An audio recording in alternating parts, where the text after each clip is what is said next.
Assalamualaikum warahmatullahi wabarakatuh. Alhamdulillahirabbil alamin. Assalatu wassalamu ala asrofil anbiya wal mursalin wa ala alihi washabihi ajmain.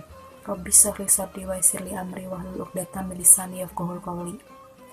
Alhamdulillah, puji dan syukur marilah kita panjatkan kepada Allah Subhanahu wa taala karena atas rahmat dan hidayahnya kita masih diberikan kesehatan dan kesempatan untuk dapat melaksanakan ibadah puasa di bulan Ramadan ini tahun 1441 Hijriah. Tidak lupa sholawat dan salam senantiasa kita curahkan kepada junjungan kita Nabi Muhammad SAW beserta kepada keluarganya, kepada para sahabatnya, dan kepada para pengikutnya hingga akhir zaman, termasuk kita semua yang semoga mendapatkan syafaatul uzmanya di yaumil akhir nanti. Amin ya rabbal alamin.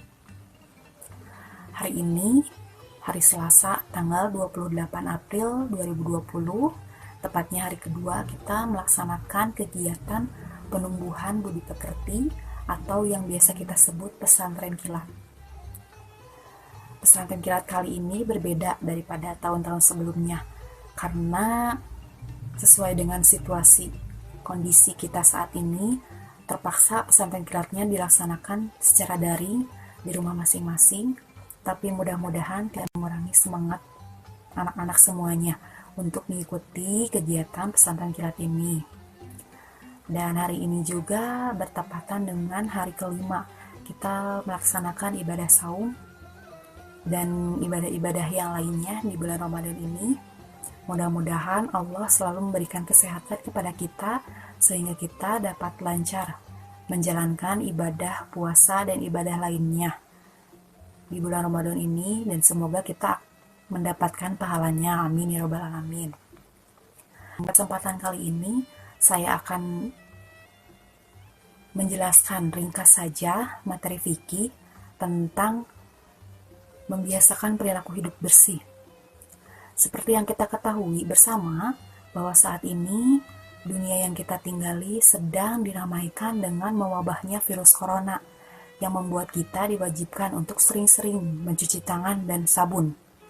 Nah, kita bersyukur sering diwajibkan untuk sering membersihkan diri kita ya, karena di dalam agama Islam juga sangat memperhatikan dan mengajarkan kebersihan kepada seluruh umat manusia, baik kebersihan hati, badan, lingkungan yang ada di sekitar kita. Islam memandang bahwa memelihara kebersihan adalah masalah penting yang wajib diperhatikan dan dilaksanakan dalam kehidupan sehari-hari. Dalam kehidupan sehari-hari tentu banyak apabila kita hidup bersih. Di antaranya adalah hidup menjadi indah, lingkungan nyaman, dan terbebas dari penyakit. Kebersihan juga membawa dampak pada kesehatan rohani kita, membawa dampak yang baik tentunya. Maka menjaga kebersihan dan kesucian menjadi suatu kewajiban bagi setiap orang muslim. Pergunakanlah kesempatan ini untuk melatih, membiasakan agar kita rajin menjaga kebersihan, baik kebersihan hati, kebersihan badan, lingkungan sekitar kita, sesuai dengan hadis an-nadhafatu minal iman. Ya, jadi dalam situasi wabah virus corona ini, sebenarnya Allah memperingatkan kepada kita supaya kita itu lebih mencintai kebersihan. Yang awalnya kita cuek, biasanya membuang sampah sembarangan, jarang mencuci tangan, sekarang kita dianjurkan untuk lebih bisa menjaga kebersihan badan, lingkungan, dan hati juga. Itu peringatan dari Allah supaya kita hatinya bersih, jauh dari rasa iri dengki kepada orang lain. Ya, intinya itu ya kesimpulannya. Kita diwajibkan menjaga kebersihan sesuai dengan hadis an-nadhafatu minal iman, kebersihan sebagian dari iman. Mungkin sekian saja, ringkas, tidak akan panjang lebar penjelasan dari Ibu. Terima kasih atas perhatiannya. Mohon maaf apabila ada kesalahan. Wabillahi taufiq wal hidayah. Wassalamualaikum warahmatullahi wabarakatuh.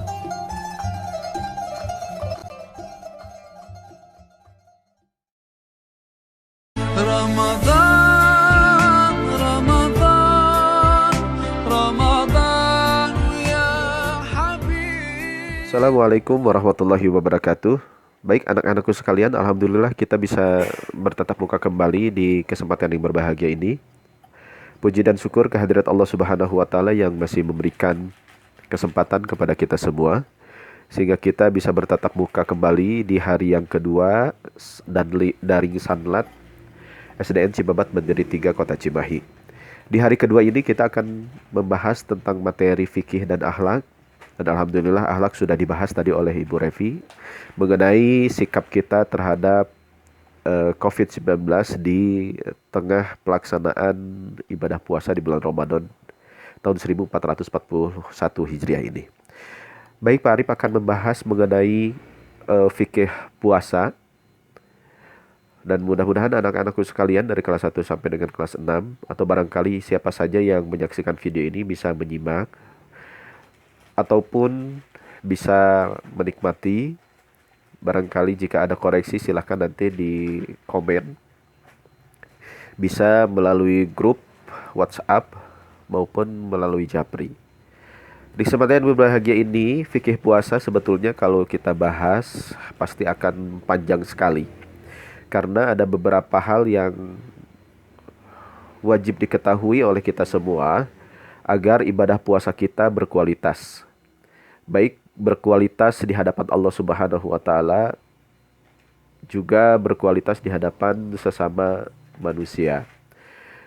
Baik anak-anakku sekalian, silahkan untuk disimak penjelasan dari Pak Arif dan nanti barangkali di hari keempat tanggal 30 April ada tes akhir secara tertulis dari materi video yang sudah dikirimkan di YouTube. Dan mohon maaf, video ini dikirimkan di YouTube lagi karena video ini kapasitasnya terlalu besar dan tidak bisa di-convert atau diperkecil lebih kecil lagi sehingga bisa dikirimkan di grup WhatsApp masing-masing kelas. Oleh sebab itu silakan untuk disimak. Kalaupun misalkan ada pertanyaan silakan untuk dijapri atau bisa ditanyakan di grup WhatsApp. Baik anak-anakku sekalian, fikih puasa bahwa kita ketahui puasa adalah menahan segala sesuatu dari yang membatalkan puasa mulai dari terbit fajar hingga terbenam matahari. Ibadah puasa ini di bulan Ramadan ini menjadi wajib karena memang Allah sudah perintahkan kepada kita semua sebagaimana dinukilkan sebagai dalil nakli di dalam Al-Qur'an. Ya ayyuhalladzina amanu kutiba alaikumusyamu kama kutiba alal ladzina min qablikum la'allakum tattaqun. Wahai orang-orang yang beriman, diwajibkan atas kamu untuk berpuasa sebagaimana aku wajibkan atas orang-orang sebelum kamu agar kamu bertakwa. Dalam hal ini Allah mewajibkan kepada orang-orang yang beriman dan tentu saja alhamdulillah sampai saat ini kita masih bisa menghirup keislaman kita dan masih bisa menetapkan keimanan kita secara istiqomah. Berarti secara tidak langsung kita telah terpanggil oleh Allah Subhanahu wa taala sebagai orang beriman untuk melaksanakan ibadah wajib puasa di bulan Ramadan. Adapun puasa tidak hanya sekedar puasa, kita harus melaksanakan berbagai rukun, syarat sah, syarat wajib dan lain sebagainya, dan juga kita harus mengetahui kapan awal mula kita berpuasa, kemudian yang membatalkan puasa, dan kira-kira bagaimana kalau misalkan kita tidak berpuasa bagi orang yang sudah balik. Baik anak-anakku sekalian, yang pertama adalah kita harus mengetahui masuknya bulan puasa. Sebagaimana kita ketahui bahwa masuknya bulan puasa ini terdiri dari beberapa item atau beberapa poin yang harus diketahui. Bagaimana caranya kita bisa masuk ke bulan suci Ramadan? Di antaranya salah satu adalah karena sempurnanya bulan Sya'ban 30 hari. Bagi kita semua, kita cukup mentaklidkan kepada pemerintah saja. Karena dalam hal ini yang memiliki kapasitas untuk menentukan tanggal 1 bulan Ramadan. Selain daripada para ulama, para kiai, dan para ustadz yang memiliki kapasitasnya. Juga kita berada dalam naungan negara Republik Indonesia, tentu saja memiliki pemerintahan yang mumpuni yang bisa menetapkan tanggal 1 Ramadan setiap tahunnya. Oleh sebab itu, cukup bagi kita untuk mengetahui masuknya bulan puasa ditaklidkan kepada pemerintah saja. Yang kedua adalah syarat sah puasa. Syarat sah puasa ini adalah syarat-syarat yang apabila melekat pada diri seseorang, maka mereka sah untuk melaksanakan ibadah puasa. Berarti secara tidak langsung syarat-syarat sah puasa ini adalah syarat-syarat yang berada di luar dalam ibadahnya puasa. Di antara syarat sah puasa adalah satu, Islam. Karena kita Islam, maka sah kita untuk berpuasa. Berarti untuk di luar Islam, untuk yang Kristen, Buddha, Hindu, Konghucu dan lain sebagainya, kalaupun mereka ikut berpuasa, tetapi dia tidak sah untuk melaksanakan ibadah puasa. Yang kedua, berakal. Berakal di sini adalah sadar atau waras. Bagi kita yang sadar, waras, kemudian berakal, maka sah bagi kita untuk melaksanakan ibadah puasa. Dan sebaliknya, bagi orang yang tidak berakal atau alias mohon maaf, gila, kemudian yang tidak sadar, maka dia tidak sah untuk melaksanakan ibadah puasa. Yang keempat, suci dari haid dan semacamnya. Bagi perempuan yang sudah akil baligh, apalagi yang sudah haid dan lain sebagainya, atau barangkali yang sedang hamil, atau barangkali yang akan melahirkan, atau barangkali yang sudah melahirkan, maka dilihat poin yang ketiga ini, jika ketiganya suci, berarti tidak sedang haid, tidak sedang melahirkan, atau barangkali tidak sedang mengandung, maka kita sah untuk melaksanakan ibadah puasa. Yang keempat, mengetahui bahwa sudah saatnya boleh berpuasa. Karena kita sudah mengetahui tanggal 1 Ramadan itu kapan, seperti apa yang diumumkan oleh pemerintah, maka kita menjadi sah untuk melaksanakan ibadah puasa. Baik anak-anakku sekalian, sekali lagi Pak Arif tegaskan bahwa syarat sah puasa ini artinya adalah syarat-syarat yang apabila melekat pada diri seseorang, maka seorang tersebut sah untuk melaksanakan ibadah puasa. Dan syarat sah puasa ini berada di luar dari puasa itu sendiri. Yang ketiga adalah syarat wajib puasa. Syarat wajib puasa artinya syarat-syarat yang apabila melekat pada diri seseorang, maka seorang tersebut menjadi wajib untuk berpuasa. Jadi anak-anakku sekalian, jika kita bertanya, Pak, apakah saya wajib untuk berpuasa? Marilah kita lihat dari syarat-syarat wajib puasa. Di antaranya yaitu ada 5. Yang pertama, Islam. Karena kita beragama Islam, maka wajib untuk berpuasa. Orang yang bukan Islam tidak wajib untuk berpuasa, karena tidak termasuk dalam syarat-syarat wajib puasa. Yang kedua, mukallaf atau baligh. Baligh ini adalah untuk perempuan 9 tahun atau lebih, atau barangkali yang sudah haid. Dan untuk laki-laki maksimal 15 tahun atau sudah bermimpi jima. Bagi orang yang sudah balik, maka dia menjadi wajib untuk berpuasa. Kemudian ada pertanyaan, Pak, bagaimana saya masih kelas 1, usianya baru 7 tahun? Berarti ini belum termasuk syarat balik. Maka dia tidak diwajibkan untuk berpuasa. Pak, bagaimana nih saya perempuan sudah 8 tahun? Bolehkah saya berpuasa? Boleh, tetapi tidak wajib. Terus yang wajib yang mana? Seperti tadi yang sudah disebutkan. Untuk perempuan minimal 9 tahun atau barangkali yang sudah haid, maka dia sudah wajib untuk berpuasa. Begitu juga laki-laki, maksimal 15 tahun atau sudah bermimpi jima. Pak, bagaimana saya 10 tahun tapi sudah bermimpi jima? Maka kamu wajib untuk berpuasa.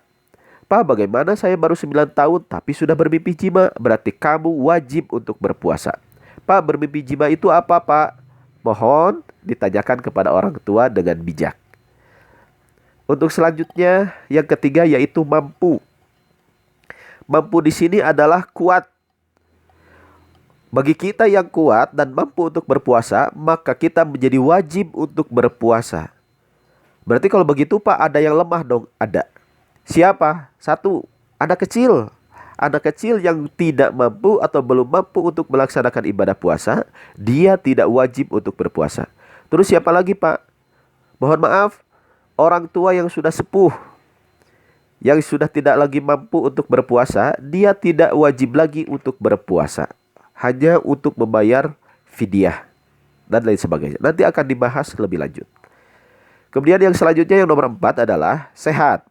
Orang yang sehat seperti kita, maka kita wajib untuk berpuasa. Berarti kalau begitu ada Pak, kalau misalkan kita sakit, kita tidak wajib untuk berpuasa. Iya, bagi orang yang sakit, betul-betul sakit, dia tidak wajib untuk berpuasa. Dia hanya wajib untuk menyelesaikannya di bulan-bulan berikutnya, yang dinamakan dengan qada puasa. Bagi orang yang sehat, wajib berpuasa. Pak, saya suka lihat kok Pak orang yang sehat, tetapi dia tidak berpuasa. Jangan suudon terlebih dahulu, mungkin saja dia tidak beragama Islam. Atau mungkin barangkali dia sudah gila, alias tidak berakal. Kemudian yang selanjutnya yaitu mukim atau tidak sedang dalam berpergian.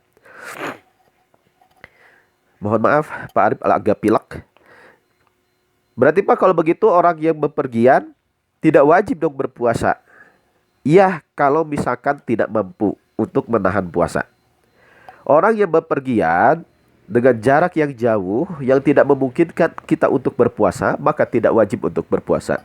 Cukup untuk mengqadha puasa di bulan berikutnya. Baik, itulah syarat wajib puasa anak-anakku sekalian, ada 5. Sekali lagi Pak Arif tegaskan bahwa syarat wajib puasa adalah syarat-syarat yang apabila melekat pada diri seseorang, maka seseorang itu menjadi wajib untuk berpuasa. Baik, untuk selanjutnya anak-anakku sekalian, setelah syarat sah puasa, syarat wajib puasa, ada juga yang dinamakan dengan rukun puasa. Rukun puasa di sini ada 3. Pak, kalau rukun itu apa sih Pak? Rukun itu adalah segala sesuatu yang harus dilaksanakan yang berada di dalam puasa itu sendiri. Kalau tadi syarat sah puasa berada di luar puasa itu sendiri, tetapi kalau rukun adalah segala sesuatu yang ada di dalam puasa itu sendiri sebelum pelaksanaan puasa itu sendiri dilaksanakan. Kalau rukun ini tidak terpenuhi, maka tidak sah puasanya. Contoh, jika kita melaksanakan ibadah puasa, rukun tertinggal, maka puasa kita tidak sah. Beda kalau misalkan dengan syarat sah puasa. Syarat sah puasa yang tadi contoh Islam. Kalau bukan Islam, kita tidak sah untuk berpuasa. Tapi kalau meninggalkan rukun puasa, puasa yang sudah kita laksanakan tidak sah hukumnya jika rukun tertinggal. Kalau begitu apa saja rukunnya Pak Arif? Yang pertama yaitu niat di waktu malam untuk setiap 1 hari di dalam puasa fardu. Jadi anak-anakku sekalian, hati-hati dengan niat. Alangkah lebih baiknya niat ini diucapkan ketika malam setelah selesai tarawih.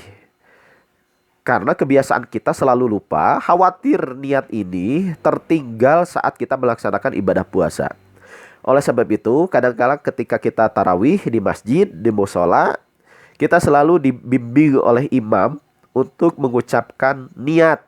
Ini dimaksudkan adalah agar kita tidak lupa terhadap niat puasa. Karena jika tertinggal niat ini, maka puasa kita tidak sah.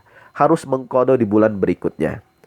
Pak Arif, bagaimana kalau misalkan saya niatnya ketika mau sahur? Boleh, tidak menjadi masalah.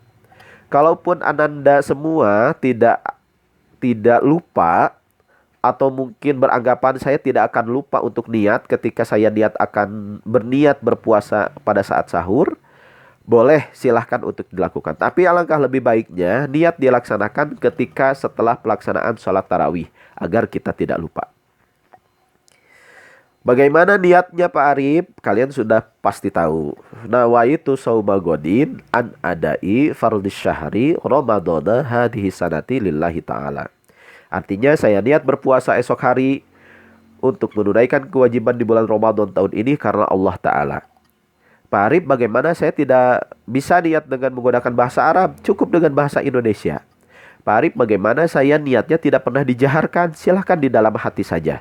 Karena niat yang paling utama adalah niat di dalam hati. Karena Allah melihat niatnya di dalam hati. Kemudian jika diucapkan pun itu lebih baik. Berarti keunggulannya ada dua. Ketika niat di dalam hati, kemudian diucapkan di bibir. Untuk selanjutnya yaitu yang kedua, rukun puasa adalah meninggalkan hal-hal yang bisa membatalkan puasa secara sadar, tidak terpaksa, dan mengetahui hukumnya.